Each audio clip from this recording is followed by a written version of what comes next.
Well, obviously a terrific win for our players.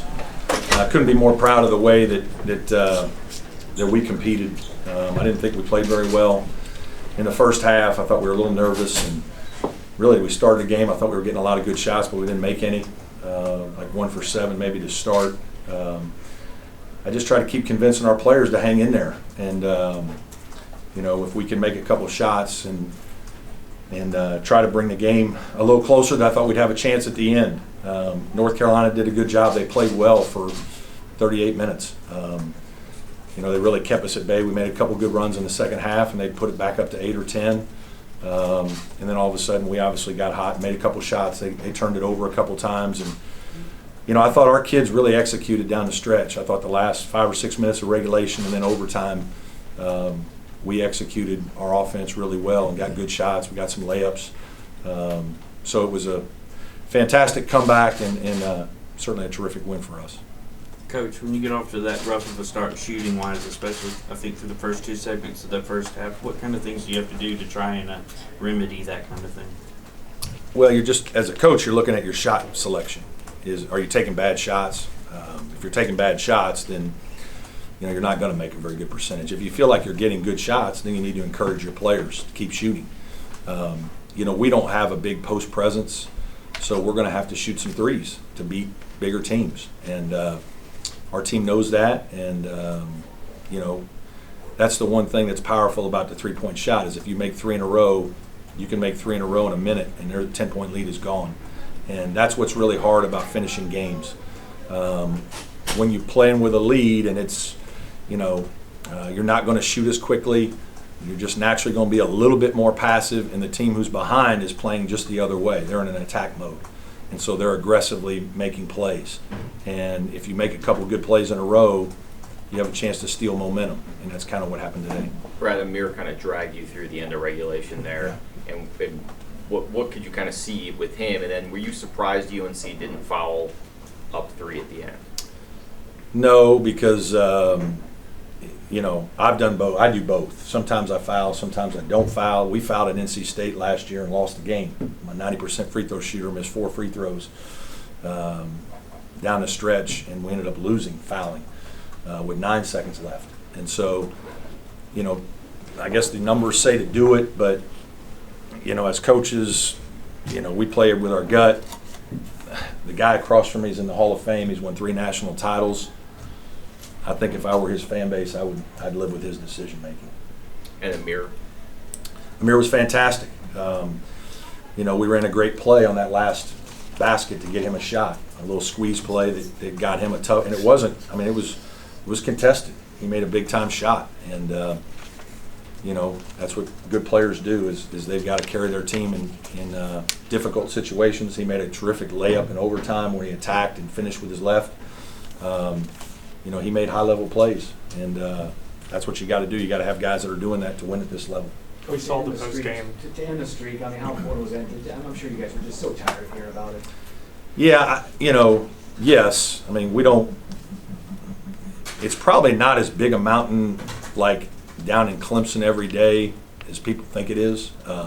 We're certainly glad to have it past us and not be asked about it anymore, and we can move on to other things that we need to accomplish in our program. But it's just nice for former players and fans and everybody that we can put that to bed. And now it's over, and again, we can try to do better things. And this was a great road win. Road wins in this league are hard, and to come back the way we did to do it just makes you really proud as a coach of your players.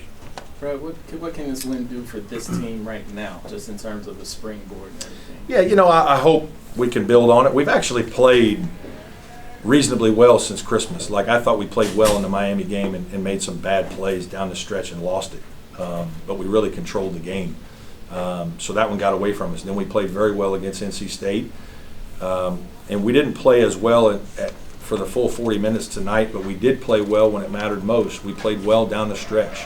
And so it was, you hope that your players that put in those positions can finish some games like that, because that's how we're going to win. We're not going to blow people out. We're going to win close games. We're going to be in close games if we're doing our job. And so for us, we have to have some success doing it.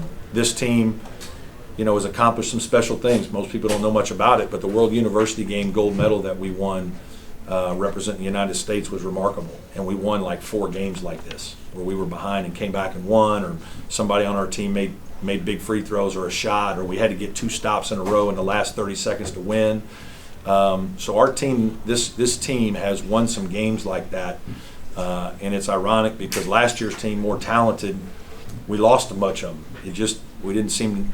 That shot by Brandon Robinson would have gone in, and it would have been, another over. I lived that last year. It was, the same kind of things. Or Amir's shot would not have gone in. And so sometimes you got to be a little bit lucky. Today we were a little bit fortunate, no question.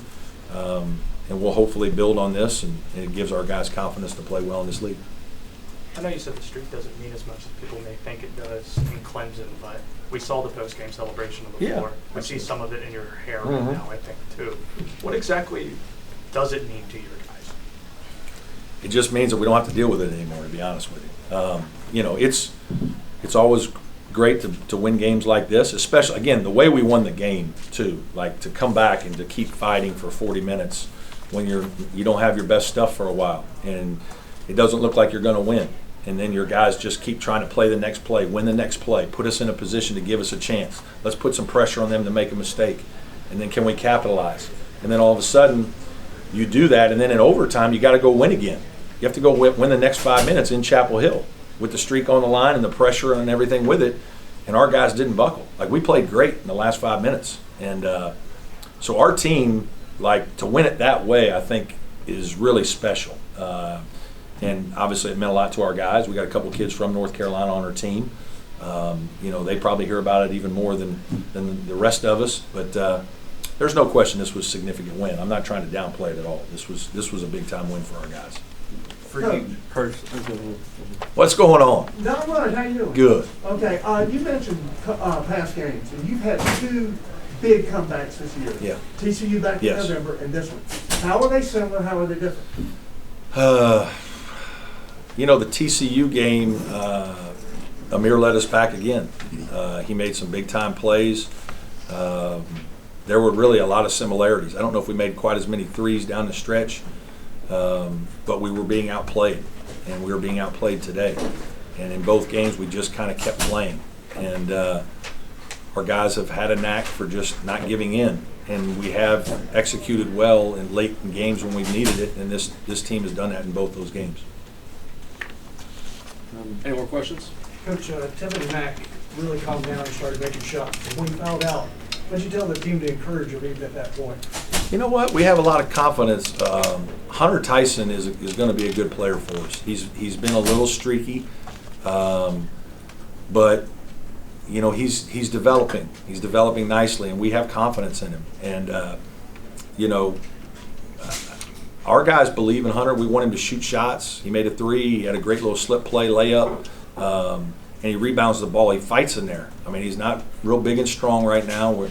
The weight room is where he needs to spend most of his time, but he's a guy who's an improving player. And what was really good is we had some younger players like a John Newman and a Hunter Tyson who were sophomores that really didn't play much as freshmen, that they need to step up and make plays this year. And both those kids kind of did at times. And that's what you want to see in your program, is players getting better. And those 2 guys did.